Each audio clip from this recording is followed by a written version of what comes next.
Hello दोस्तों, Priyanshu e learning YouTube channel में आपका स्वागत है।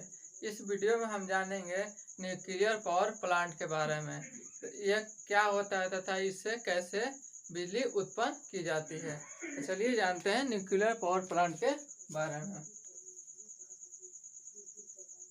न्यूक्लियर पावर प्लांट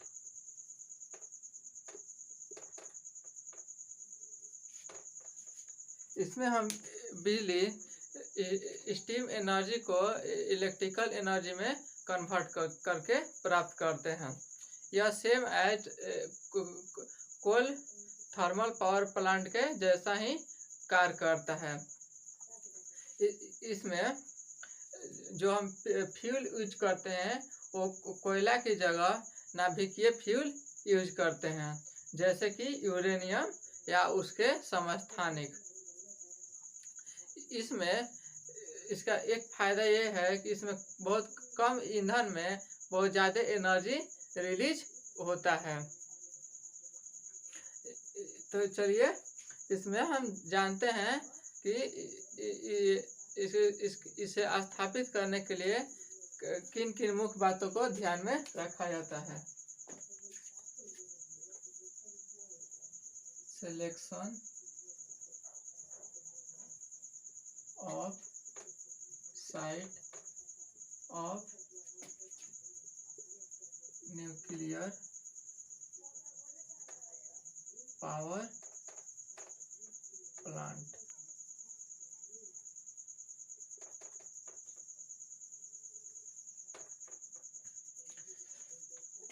इसमें सबसे पहला हमारा अवेलेबिलिटी ऑफ वाटर।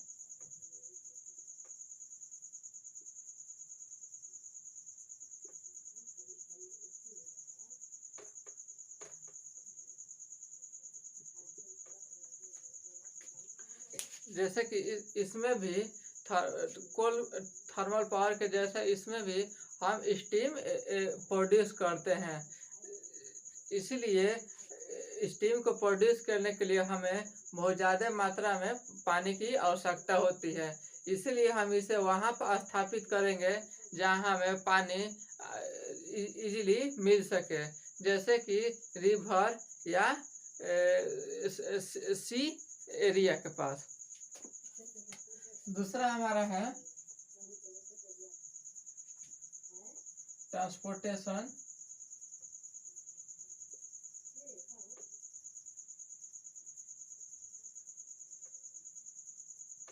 फैसिलिटी।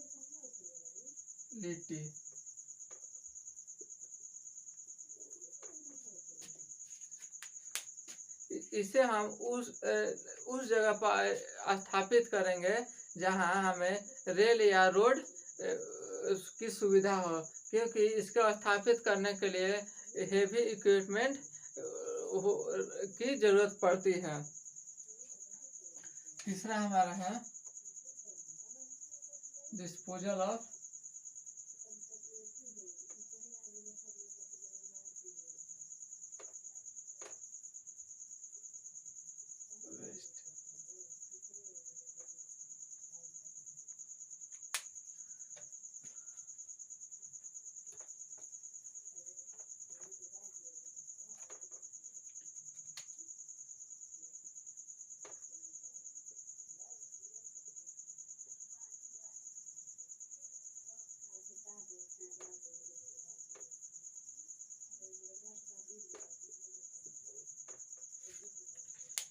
इसमें हीट को जनरेट करने के लिए नाभिकीय ईंधन की जरूरत पड़ती है।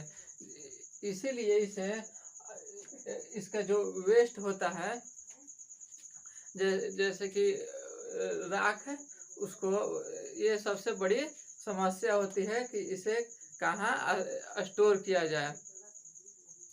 तो इसे ज़्यादातर समुद्र या धरती के नीचे स्टोर किया जाता है। इसीलिए ऐसे जगह का चुनाव किया जाता है इसको स्थापित करने के लिए जहाँ जगह खाली हो और हम वहाँ पे इसका राख को कर दें, दबा दें। चौथा हमारा डिस्टेंस फ्रॉम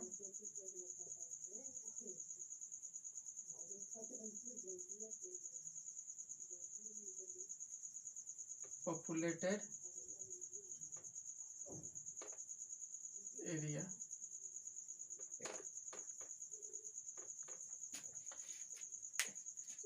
नाभिकीय ईंधन को जलाने के बाद हीट उत्पन्न होता है और इसका जो ऐश होता है इसमें रेडियो एक्टिव पदार्थ होते हैं जो हमारे लिए हानिकारक होते हैं। इसीलिए इसको उस जगह को हम स्थापित करते हैं जहाँ पॉपुलेशन नहीं हो।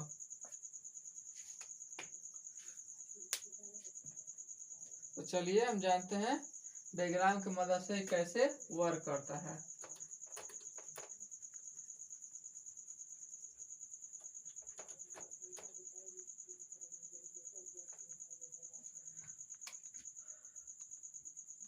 Block diagram.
यह हमारा है block diagram of nuclear power plant. सबसे पहला है न्यूक्लियर रिएक्टर। इसमें हम नाभिकीय ईंधन जैसे कि यूरेनियम 235 को न्यूट्रॉन के द्वारा इसको नाभिकीय विखंडन करते हैं। फिर उसके बाद वो ईंधन हीट एनर्जी में कन्वर्ट होता है। फिर हीट एनर्जी कूलेंट की मदद से हीट एक्सचेंजर में भेजा जाता है, जहां हीट एक्सचेंजर उस हीट की मदद से वाटर को स्टीम में कन्वर्ट करता है।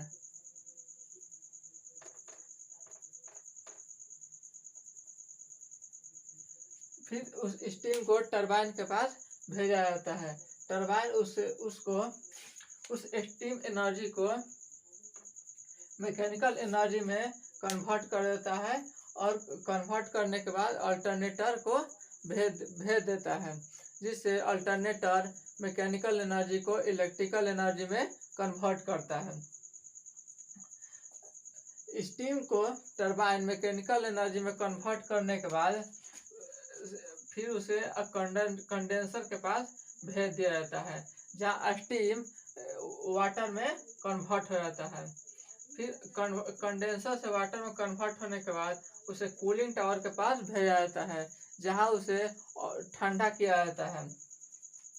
ठंडा करने के बाद कूलिंग टावर फिर कंडेंसर के पास उस वाटर को भेजता है और कंडेंसर फिर उस कूल वाटर को हीट एक्सचेंजर के पास भेज देता है। फिर उसे उस वाटर को स्टीम में कन्वर्ट कर दिया जाता है। इस प्रकार हमारा इलेक्ट्रिसिटी उत्पन्न होता है न्यूक्लियर पावर प्लांट में। चलिए इसके बारे में एक एक कर सब एलिमेंट के बारे में एक एक कर जानते हैं। सबसे पहला हमारा है न्यूक्लियर रिएक्टर। चलिए इसके बारे में जानते हैं।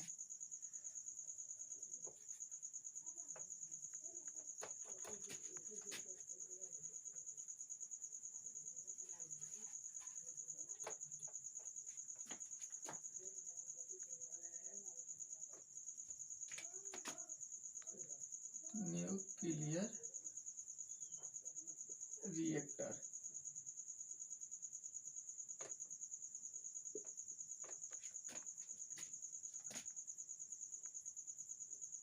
चलिए इसके डायग्राम की मदद से समझते हैं।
ये हमारा है न्यूक्लियर रिएक्टर।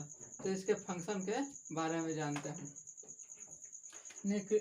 नाभिकीय रिएक्टर में हम नाभिकीय ईंधन से हीट एनर्जी को प्रोड्यूस करते हैं और वो हीट एनर्जी कूलेंट की मदद से हीट एक्सचेंजर के पास चला जाता है और हीट एक्सचेंजर हीट एनर्जी को स्टीम एनर्जी में कन्वर्ट करता है और स्टीम फिर मैकेनिक टरबाइन के पास जाता है और टरबाइन स्टीम एनर्जी को मैकेनिकल एनर्जी में कन्वर्ट करता है। फिर मैकेनिकल एनर्जी इलेक्ट्रिकल अल्टरनेटर के पास भेजा जाता है और अल्टरनेटर मैकेनिकल एनर्जी को इलेक्ट्रिकल एनर्जी में कन्वर्ट करता है। न्यूक्लियर रिएक्टर में हीट इलेक्ट्रॉन न्यूट्रॉन की बमबारी के द्वारा उत्पन्न होता है। इसमें हम यूरेनियम 235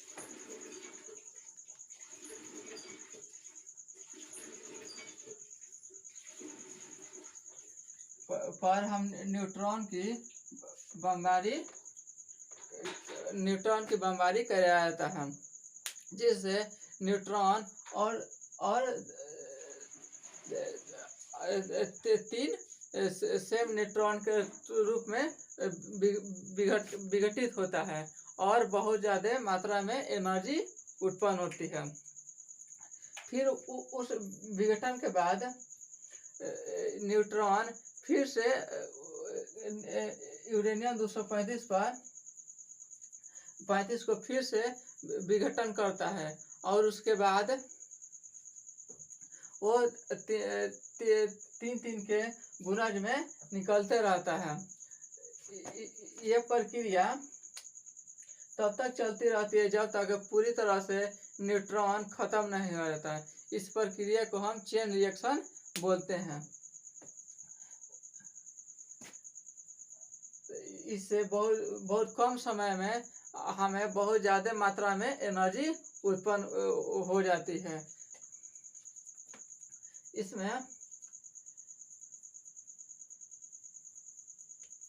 तो चलिए इसके प्रत्येक एलिमेंट को एक एक कर जानते हैं। तो सबसे पहला हमारा है कंट्रोल रॉड।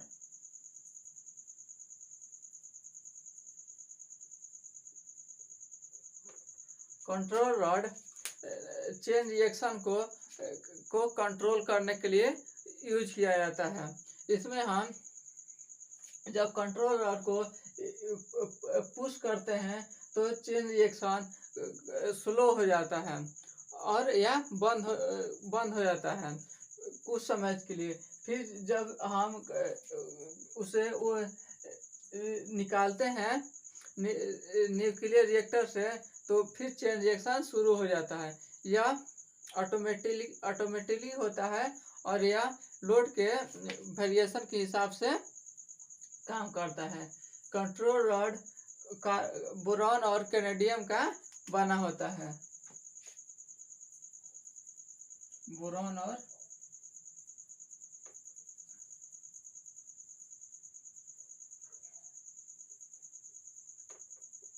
और कैनेडियम का बना होता है। तो इस प्रकार हमारा कंट्रोल रॉड कार्य करता है। दूसरा हमारा है मॉडरेटर।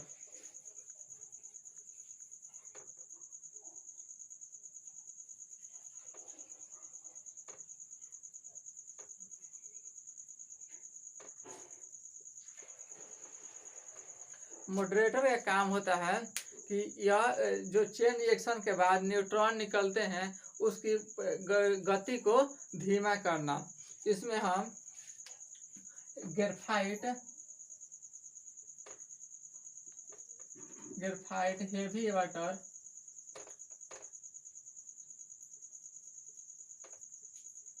यूज करते हैं। तीसरा हमारा है रिफ्लेक्टर।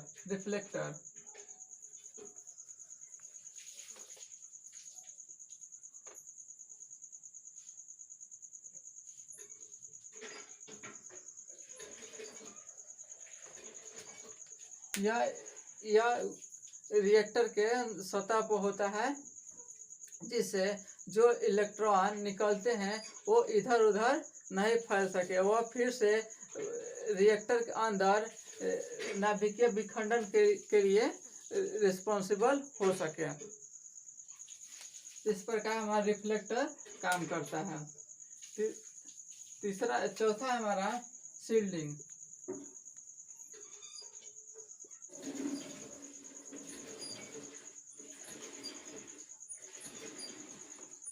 इसमें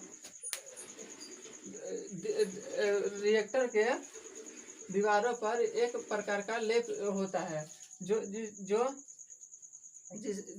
बना होता है कंक्रीट का, जिससे जो रिएक्टर के अंदर न्यूक्लियर पावर प्लांट में जो वर्कर काम करते हैं उसको रेडियो एक्टिव पदार्थों से बचाता है।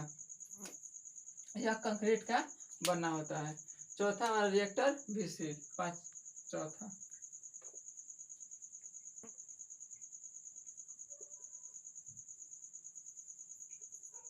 यह स्टील या कंक्रीट का बना होता है।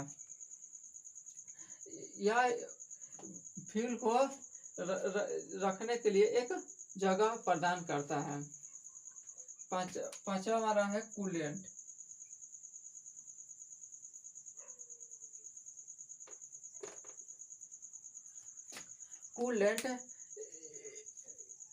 कूलेंट का काम हीट एनर्जी को हीट एक्सचेंजर के पास ले जाने का काम करता है।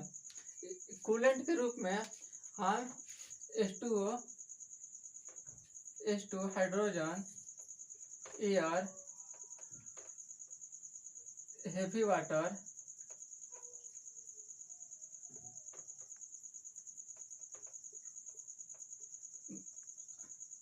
नॉर्मल वाटर,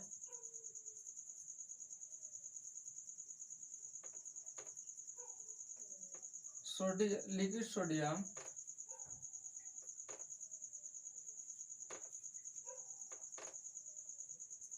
और पोटेशियम यूज करते हैं।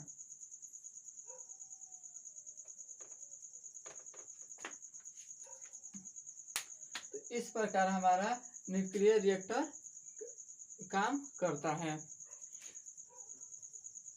तो चलिए हम इसके एडवांटेज और डिसएडवांटेज के बारे में जानें।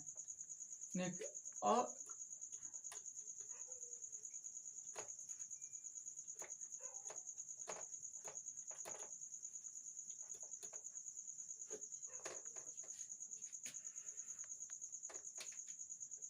Advantage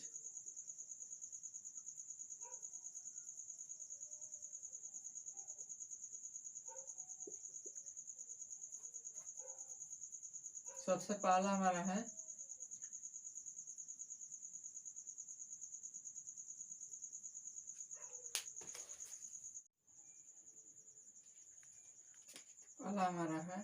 low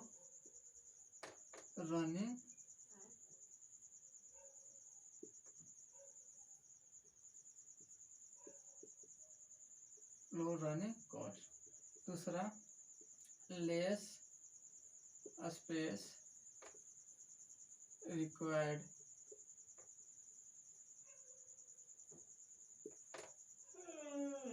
as compared to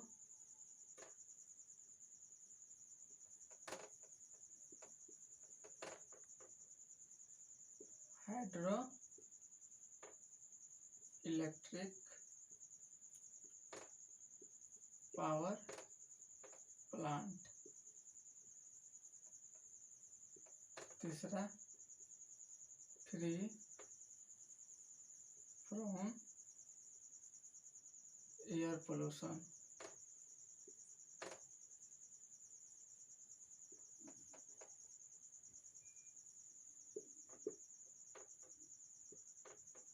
चौथा लेस फ्यूल रिक्वायर्ड। इसका जो रनिंग कॉस्ट लो होता है, क्योंकि इसमें जो फ्यूल यूज करते हैं वो बहुत कम मात्रा में यूज होता है। इसका इसका इसके लिए बहुत कम मात्रा में इसके लिए बहुत कम स्पेस की जरूरत पड़ती है as compare to hydro electric power plant के कंपेयर में। न्यूक्लियर पावर प्लांट फ्री होता है एयर पोल्यूशन से, क्योंकि इसमें से कोई भी धुआं एयर में नहीं छोड़ा जाता। इसका फ्यूल जो है कम, इसमें फ्यूल कम जरूरत पड़ती है, क्योंकि यह कम फ्यूल में बहुत ज़्यादा एनर्जी, हीट एनर्जी उत्पन्न करता है। चलिए डिसएडवांटेज के बारे में जानते हैं।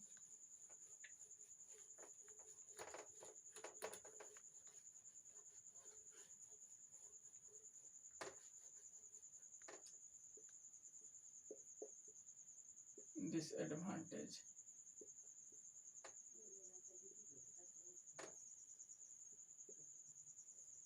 सबसे पहला हमारा है हाई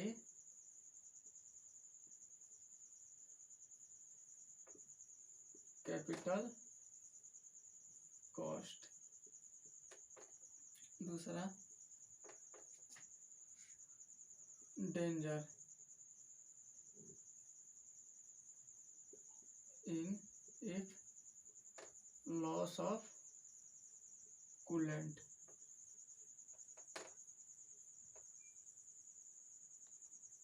तीसरा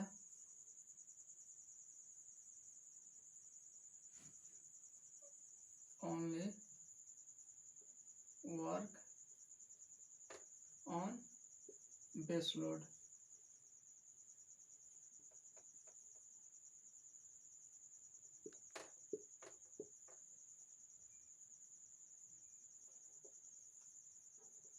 डिस्पोजल